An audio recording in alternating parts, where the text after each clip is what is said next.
கரெக்டான 2 மாசத்துல Superman and fantastic four இந்த 2 படமும் ரிலீஸ் ஆக போகுது. ஸோ இந்த 2 படத்தில் எந்த படம் ஜெயிக்கும் அப்படிங்கிறத பற்றி தான் இன்றைக்கி பேச போகிறோம். ஸோ சூப்பர்மேன் சைடு எவ்வளோ பாசிட்டிவாக இருக்குது and fantastic four first step side எவ்வளோ பாசிட்டிவாக இருக்குது, எந்த படம் ஜெயிக்கிறதுக்கான அதிக அறிகுறி இருக்குங்கிறத பார்க்க போகிறோம். ஆரம்பிக்கலாமா?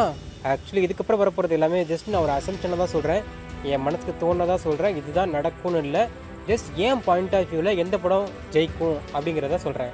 அண்ட் 2 பக்கட்டும் உள்ள பாசிட்டிவ் அண்ட் நெகட்டிவ் ரெண்டுத்தையும் சேர்த்தே பார்த்துருவோம். ஃபஸ்ட்டு சூப்பர்மேன் படத்தை பொறுத்த வரைக்கும் இந்த படம் தான் புது டிசி யூனிவர்ஸ்க்கான ஒரு அடித்தளத்தையே போட்டு ஆரம்பிக்க போகுது. அந்த வகையில் இந்த படம் ஒரு ஜெயிச்சே ஆக வேண்டிய கட்டாயத்துக்குள்ளே மாட்டிக்கிட்டு இருக்குன்னு சொல்லலாம். ஏன்னா இந்த படம் ஜெயிச்சாதான் இதுக்கு அடுத்தடுத்து ஒரு படம் வேறு நம்பிக்கை வரும். அது மட்டும் இல்லாமல் இந்த படம் தான் வந்து ஒரு யூனிவர்ஸே கிக் ஆஃப் ஸ்டார்ட் பண்ணும்போது, ஸோ கண்டிப்பாக இந்த படம் டெஃபினெட்லி ஜெயிச்சே ஆக வேண்டிய கட்டாயத்தில் இருக்குது. அதுவும் இல்லாமல் சூப்பர்மேன் அப்படிங்கிறது ஆல்ரெடி எஸ்டாப்ளிஷ் பண்ண ஒரு கேரக்டர் அப்படிங்கிறதுனால இந்த படத்துக்கு பெருசாக ப்ரொமோஷன் தேவைப்படாது. ஆனால் ஒரு நியூ டிசிக்கு யாராவது ஆரம்பிக்க போகிறதால கண்டிப்பாக இதுக்கு மிகப்பெரிய அளவில் ப்ரொமோஷன் பண்ணி தான் ஆகணும். அந்த வகையில் இந்த படத்துக்கு நான் ப்ரொமோஷன்ஸ்லாம் பார்த்ததுக்கப்புறம் இந்த படத்தோட ஹைப் எவ்வளோ இருக்குதுன்னு கேட்டிங்கன்னா கண்டிப்பாக ரொம்ப பெரிய ஹைப் இல்லை, படம் நல்லா வந்தால் போதுன்ற லெவலுக்கு தான் இருக்குது. ஏன்னா ஆல்ரெடி டிசி செட் பண்ணி வச்ச இந்த சூப்பர்மேன் அப்படிங்கிற ரோலுக்கு வந்து இப்போ இவங்க கேஸ்ட் பண்ணியிருக்க சூப்பர்மேன் கண்டிப்பாக வந்து கிட்ட கூட வர முடியாது, அதை ஒத்துக்கிட்டு தான் ஆகணும். அட் த சேம் டைம் இது ஒரு நியூ டைப் ஆஃப் டிசி அப்படிங்கிறதால அதை நம்ம மறந்துட்டு இதில் கொஞ்சம் போய் தான் ஆகணும். ஆனால் அது எந்தளவுக்கு ஜேம்ஸ் கன் ஒர்க் அவுட் பண்ண போகிறாரு அப்படிங்கிறதுல தான் இந்த சூப்பர்மேன் மூவி சக்ஸஸ் ஆகுமா இல்லைங்கிறது தெரியும். ஆல்சோ ஜேம்ஸ் கன்னோட ரைட்டிங்கில் எனக்கு கொஞ்சம் நம்பிக்கை இருக்குது. ஏன்னா அவர் யாருன்னு தெரியாத கேரக்டரை வச்சு சூப்பராக ரைட் பண்ணி அவங்கள பிடிக்கிற மாதிரி காமிச்சிருவார்.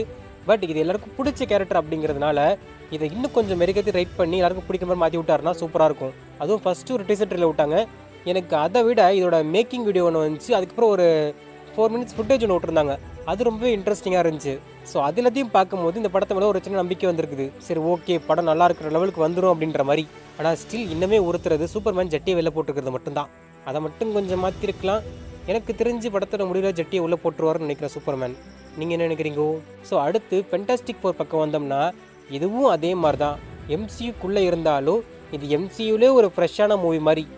அங்கே எப்படி சூப்பர்மேன் வந்து ஒரு புது டிசியை கிரியேட் பண்ண போதோ, இங்கே எம்சியூவில் ஒரு புது எம்சியூ ட்ராக்கே கிரியேட் பண்ண போது இந்த ஃபென்டாஸ்டிக் ஃபோர் எப்படி அந்த பக்கம் இது முன்னாடி நீங்கள் டிசி மூவி பார்த்தாலும் சரி பார்க்கலனாலும் சரி இது நீங்கள் ஃப்ரெஷ்ஷாகவே ஆரம்பிக்கலாம் அப்படின்ற மாதிரி சொன்னாங்களோ, அதே மாதிரி மார்வல் சைட்லேயும் இதுக்கு முன்னாடி நீங்கள் எம்சியூ மூவி பார்த்துருந்தாலும் சரி பார்க்காம இருந்தாலும் சரி இந்த ஃபென்டாஸ்டிக் ஃபோரை புதுசாகவே ஆரம்பிக்கலாம். ஏன்னா இது ஒரு ஃப்ரெஷ் ஸ்டார்ட்டாக தான் இருக்க போகுது. அதுவும் வேறு ஒரு யூனிவர்ஸில் நடக்கிற கதை அப்படிங்கிறதுனால இது எல்லாருக்குமே ஈஸியாக புரியும். இதுக்கு முன்னாடி அந்த படம் எல்லாத்தையும் பார்த்துட்டு தான் இது பார்க்கணும் அப்படிங்கிற ஒரு கட்டாயம் இல்லாததால் இது ஜென்ரல் ஆடியன்ஸ் பற்றியில் இன்னுமே கொஞ்சம் ஈஸியாக ரீச் ஆகிறதுக்கு சான்ஸ் இருக்குது.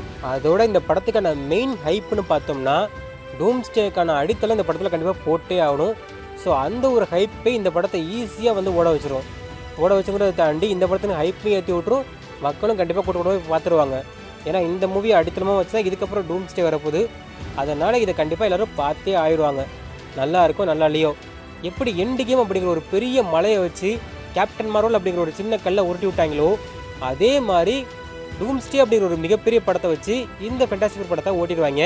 அதுக்குன்னு இந்த படம் வந்து சின்ன படம் அப்படின்னு சொல்ல மாட்டேன், ரொம்பவே நல்லா தான் இருந்துச்சு டீசர் ட்ரெயிலர் பார்க்கும்போது. ஆக்சுவலி ஃபஸ்ட்டு ஒரு டீசர் வந்துச்சு, அது பார்க்கும்போது கூட எனக்கு அவ்வளோவா பிடிக்கல. பட் இப்போ ரீசெண்டாக ஒரு ட்ரெயிலர் விட்டாங்க, அது செம்ம இன்ட்ரெஸ்டிங்காக இருந்துச்சு. அந்த கதைக்களம் என்ன, அது எப்படி இருக்க போகுது, இதோட செட்டப் என்ன அப்படின்னு சொல்லிட்டு எல்லாத்தையும் அழகாக எஸ்டாப்ளிஷ் பண்ணிட்டாங்க, செம்மையாக இருந்துச்சு. ஸோ ஹைப்பு ப்ரொமோஷன் இது வைஸ் பார்க்கும்போது 2 படமே ஆல்மோஸ்ட் ஈக்குவலாக தான் இருக்குது. அதுவும் இல்லாமல் 2 படமே ரொம்ப ஃப்ரெஷ்ஷான படம். இதுக்கு முன்னாடி நம்ம இந்த படத்தெல்லாம் பார்த்து கண்டினியூஷனாக தான் பார்க்கணுன்ற மாதிரி இல்லை. ஏன்னா 2 படத்துலையும் வந்து கேஸ்ட் இருக்கிற எல்லாமே புதுசுங்கிறதால 2 படமே ஒரு ஃப்ரெஷ்ஷான காம்படிஷனாக தான் இருக்க போகுது. ஆனால் பாக்ஸ் ஆஃபீஸ் வைஸ் பார்க்கும்போது கண்டிப்பாக எம்சியூ தட்டி தூக்கிட்டு போயிடும். சூப்பர்மேனை பொறுத்த வரைக்கும் கண்டிப்பாக வேர்ட் ஆஃப் மவுத்தை பொறுத்து தான் அதோட பாக்ஸ் ஆஃபீஸ் அமையும். அண்ட் இப்போ நெகட்டிவ்னு வந்துட்டோம்னா 2 பக்கமே ட்ராக் ரெக்கார்டு அப்படிங்கிறது கொஞ்சம் மோசமாக தான் இருக்குது. அதுவும் டிசி சைடு ரொம்ப மோசமாக இருக்குது. ஏன்னா அவங்க ஒரு யூனிவர்ஸே இழுத்து மூட்டு தான் வந்திருக்கிறாங்க. அண்ட் மார்வலை பொறுத்த வரைக்கும் எம்சியூஸ் ஆல்ரெடி டெட்டுன்னு சொல்லிட்டு ஒரு கூட்டம் கத்திக்கிட்டு இருக்குது. அது ஆல்மோஸ்ட் உண்மை தானே வச்சுங்களேன். எனக்கு கடைசியாக அந்த கேப்டன் அமெரிக்கா படம் என்ன தான் வந்து ஆவரேஜாக ஓரளவுக்கு ஓகே படமாக இருந்தால் கூட அந்த படம் ஓடலை. ஏன்னா அந்த படம் வந்து தேவையில்லாத அணியாக மக்கள் ஃபீல் பண்ணிட்டாங்க. இதெல்லாம் வந்து எப்போயோ வந்திருக்க வேண்டிய படம்பா, இப்போ ஒன்றா விட்டிங்கன்னா எப்படி பார்க்குறது அப்படின்ற மாதிரி ஒரு ஃபீலுக்கு வந்ததால் அந்த படம் ஓடாமல் போயிடுச்சு. ஆனால் அந்த பிரச்சனை இந்த படத்துக்கு வராதுன்னு நினைக்கிறேன். ஏன்னா இந்த படம் வந்து அடுத்து ஒரு மிகப்பெரிய படத்துக்கு அடித்தளமாக இருக்க போகிறதால கண்டிப்பாக மக்கள் இதை பார்க்க தான் போகிறாங்க. ஸோ ஃபைனலி பேஸ்மெண்ட் ஸ்ட்ராங்காக இருந்தால் பில்டிங்கும் ஸ்ட்ராங்காக இருக்கும். அண்ட் அந்த பேஸ்மெண்ட்டை இந்த ஜூலை மாதத்தில் மார்வலில் போட போகிறாங்க, டிசியும் போட போகிறாங்க. எந்த பேஸ்மெண்ட் ஸ்ட்ராங்காக வருதுன்னு பொறுத்திருந்து பார்ப்போம். ஜூலை 11 சூப்பர்மேனும் and July 25 Fantastic Four release ஆகுது. நீங்கள் எந்த மூவிக்கு ரொம்பவும் ஆர்வமாக வெயிட் பண்ணிட்டு இருக்கிறீங்க அப்படிங்கிறத மறக்காம கீழே கமெண்ட் பண்ணுங்கள். டீம் சூப்பர்மேனா இல்லை டீம் ஃபென்டாஸ்டிக் ஃபோரான்னு. நான் உங்களை அடுத்த வீடியோ சந்திக்கிறேன். அதுவரை உங்களிடம் விடுகிறது உங்கள் டோனி சிவா. வரட்டா?